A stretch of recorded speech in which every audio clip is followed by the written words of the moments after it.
और अब देखिए, आपको बार बार हम बता रहे हैं कि पिछले अगर 34 सालों की बात करें तो अब तक का ये सबसे खतरनाक हमला है। देखिए, इजराइल का इंतकाम, इस नक्शे में आपको लेबनान और इजराइल दिख रहा है। इजरायली सेना का लेबनान में मिसाइल से हमला किया जाता है। अभी तक हम लगातार वो पेजर अटैक की बात कर रहे थे, लेकिन ठीक एक हफ्ते बाद यह हमला होता है। हिजबुल्लाह के ठिकानों को आईडीएफ ने निशाना बनाया है और चुन चुनकर वार किया गया है। आपको बता दें, अभी और ये वार यहां से आगे बढ़ेगा, यहां से हीटअप हो गया, एस्केलेट हो गया है। इस तरह का अंदेशा भी दे दिया। अब तक 492 लोगों की मौत हुई है, 1645 लोग गंभीर रूप से घायल हैं। मरने वालों में 58 महिलाएं हैं और 35 बच्चे भी शामिल हैं। यहां पर आपको बता दें, 35 बच्चे भी शामिल बताए जा रहे हैं। वहीं 2006 के बाद लेबनान पर यह सबसे बड़ा हमला अब तक का देखा जा रहा है। 25 सितंबर तक लेबनान में सभी स्कूल और कॉलेज बंद रहेंगे। ये 25 सितंबर तक की तारीख दी गई है। पलटवार की आशंका के बीच इजराइल में इमरजेंसी घोषित की जा चुकी है। बड़ी जानकारी आपको दे रहे हैं। वहीं इजराइल में एक हफ्ते की इमरजेंसी लगाई गई है। एक हफ्ते तक वहां पर कोई हलचल नहीं होगी, कोई घरों से बाहर नहीं निकलेगा, कोई काम नहीं होगा, स्कूल कॉलेज सब बंद रहेंगे। इसी पर एक खास रिपोर्ट आपको दिखाते हैं।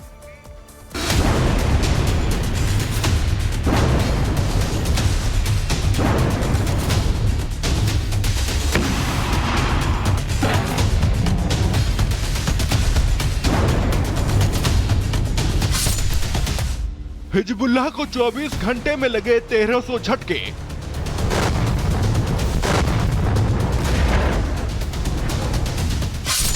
तो खून के आंसू रोने लगा हिजबुल्लाह।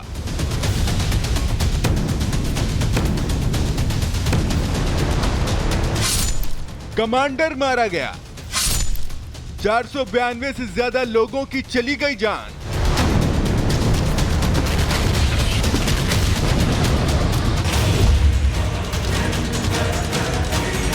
आज हम आपको ऐसी तस्वीर दिखाने जा रहे हैं जिसे आपने पहले कभी नहीं देखा होगा। ये जो घर आप देख रहे हैं, ये किसी आम इंसान का घर नहीं है, बल्कि ये है लेबनान के आतंकी संगठन हिजबुल्लाह का आतंकी ठिकाना। और यहीं से हिजबुल्लाह अपने सभी आतंकी गतिविधियों को अंजाम देता था। देखिए कैसे घर के अंदर खतरनाक मिसाइल छिपा रखी है, जिसे वो इजराइल पर हमला करने में इस्तेमाल करने वाला था। अब आप हिजबुल्लाह के आतंकी ठिकानों का दूसरा सबूत देखिए, कैसे हिजबुल्लाह लेबनान के गांवों के बीचों बीच बने घरों के अंदर मिसाइल हमला करने वाले खतरनाक हथियार छिपाता है। ये जो दो तस्वीरें आप अपने टेलीविजन स्क्रीन पर देख रहे हैं, ये दोनों हिजबुल्लाह के वही आतंकी ठिकाने हैं जहां से हिजबुल्लाह ने इजराइल की नाक में दम कर रखा था। लेकिन इजराइल ने अब तक आतंकी ठिकानों का पर्दाफाश कर दिया है। इजराइल डिफेंस फोर्स ने हिजबुल्लाह के आतंकी ठिकानों के इन वीडियो को जारी करके उसे दुनिया के सामने एक्सपोज कर दिया है। We are not looking for wars. We are looking to take down the threats, and there will not be a 7th of October threat in the northern border. Israel अब चुन चुनकर इन आतंकी ठिकानों को तबाह करने में जुटा है। इजराइल ने साफ कर दिया है कि वो ऐसे किसी ठिकाने को और किसी शख्स को नहीं छोड़ेगा जो इजराइल के लिए खतरा है, और उसे मिटाकर ही दम लेगा।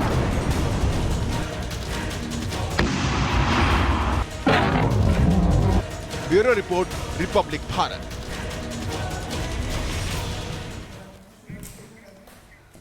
और चलिए, यहीं से हम चर्चा की शुरुआत करेंगे। हमारे साथ बेहद खास मेहमान स्टूडियो में मौजूद हैं। सबका परिचय मैं जल्दी से करा देती हूँ। कर्नल शैलेंद्र सिंह हमारे साथ हैं, डिफेंस एक्सपर्ट। हमारे साथ मेजर जनरल संजय सोई सर हैं, डिफेंस एक्सपर्ट हमारे साथ हैं। Major general SP Sinha ji, और आप सभी का बहुत बहुत स्वागत है।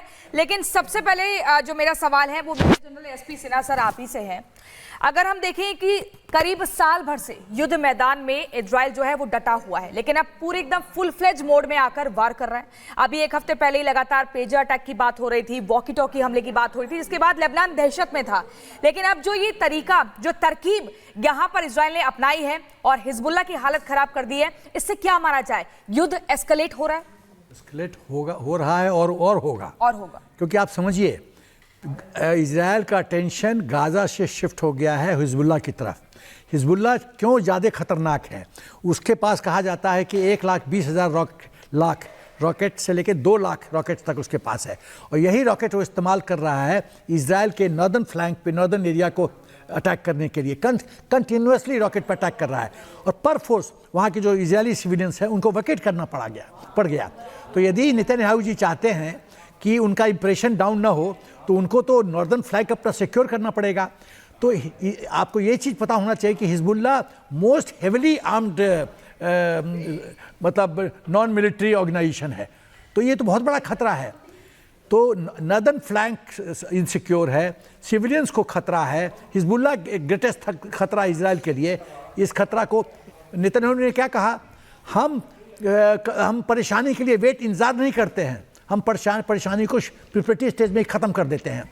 तो ये आप ये समझ जाइए कि जो रिजॉल्व है प्रधानमंत्री का, नेतन्याहू का, वो बहुत साफ है कि हम अब जड़ से हिजबुल्लाह को ख़त्म करने की कोशिश करेंगे।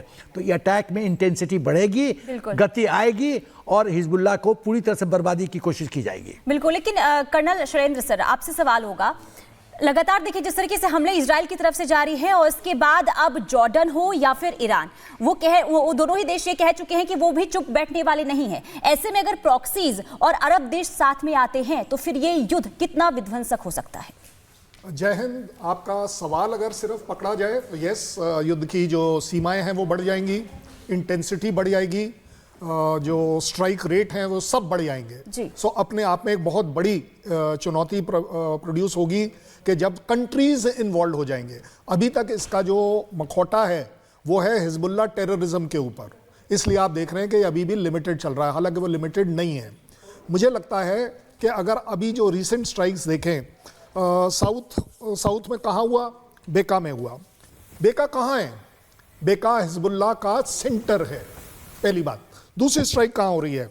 ईस्ट में जो हो रही है वो हो रही है बलबेक में क्या है? अगेन हिजबुल्लाह डोमिनेशन है, आर्टिलरी डोमिनेशन है। ये एक ऐसी ऑर्गेनाइजेशन है अपने आप में टेररिज्म से रिलेटेड जिसके पास आर्टिलरी पीसेस भी हैं, एक आर्मी अपने आप में वो खड़ी कर चुका है और किसी भी तरह से मिसाइल्स और ये सब स्ट्राइक कर रहा है। अगर इसके साथ अगर आपका थ्योरेटिकल क्वेश्चन ले लूँ कि जॉर्डन और ईरान मिल जाएंगे, पहली बात मेरे हिसाब से वो नहीं मिलेंगे। वो अभी भी चाहेंगे कि इनडायरेक्ट सपोर्ट दिया जाए, उनकी कहीं पर भी डायरेक्ट कन्फ्रंटेशन ना हो, क्योंकि इजराइल एक मिनट लगाएगा इस लड़ाई को आपकी बाउंड्री के अंदर लाने में। इजराइल के पास टॉलरेंस नहीं है और हर कंट्री इस समय ये देख रहा है कि सपोर्ट करिए लेकिन इसमें पार्टिसिपेट मत करिए। I think that is successful for Iran and Jordan कि चलिए जी, आप मेरी, जॉर्डन कहता है मेरा एयर टेरिटरी कोई इस्तेमाल नहीं करेगा, इजराइल वो ईरान बोलता है कि नहीं जी, हम तो हर तरीके से सपोर्ट करेंगे, ड्रोन्स भी देंगे, मिसाइल्स भी देंगे, सब तरह के इक्विपमेंट देंगे, लेकिन डायरेक्टली कोई इन्वॉल्व नहीं होना चाहता, क्योंकि ये लड़ाई अपने आप में भीष्म हो जाएगी। अपने आप में इजराइल अभी इस समय इजराइल कर क्या रहा है? इजराइल देख रहा है ऑफेंसिव डिफेंस, कि कल ये जो हथियार मेरे कंट्री के ऊपर इस्तेमाल होने वाले हैं, मैं उधर जाकर उन्हें डिस्ट्रॉय करूं, ना कि वेट करूं कि कल और परसों ये मेरी कंट्री के ऊपर बिछाए जाएंगे। सो आप देख रहे हैं यस, कैजुअल्टी होगी, इसमें कोई डाउट नहीं है। 300-400 कैजुअल्टी इस तरह के ऑपरेशन में होना कोई बहुत बड़ी बात नहीं है, लेकिन मैं जानना चाहता हूं कि इस लड़ाई को रोक कौन रहा है? रोक कोई नहीं रहा, जो ज्यादा बड़ी बात है। मेजर जनरल संजय सोई, सबसे बड़ी बात यह है कि ये जो आज सिचुएशन है, जब अटैक हो रहा है इजराइल की तरफ से हिजबुल्लाह पर, ये सभी चीजें तब हो रही हैं जब हिजबुल्लाह ने लगातार प्रोवोक किया। इजराइल की तरफ से बार बार कहा गया था कि आप हमास के साथ जो भी उनकी लड़ाई चल रही है उससे आप दूर रहिए, आपने इनिशिएट किया, उसके बाद आप लगातार जो है प्रोवोक करते रहे। तो उसका नतीजा ये ना हो, या इसका कोई और अल्टरनेटिव था इजराइल के पास कि वो कुछ और करता है इसके अलावा? क्योंकि इतिहास सबको पता है कि इजराइल ने अपने अस्तित्व को बचाने के लिए किस तरीके की लड़ाई लड़ी है, तो ये तो होना था। फिर आप उसके बाद क्यों हाय तौबा कर रहे हैं? आप यूएन जा रहे हैं, वहां चिल्ला रहे हैं।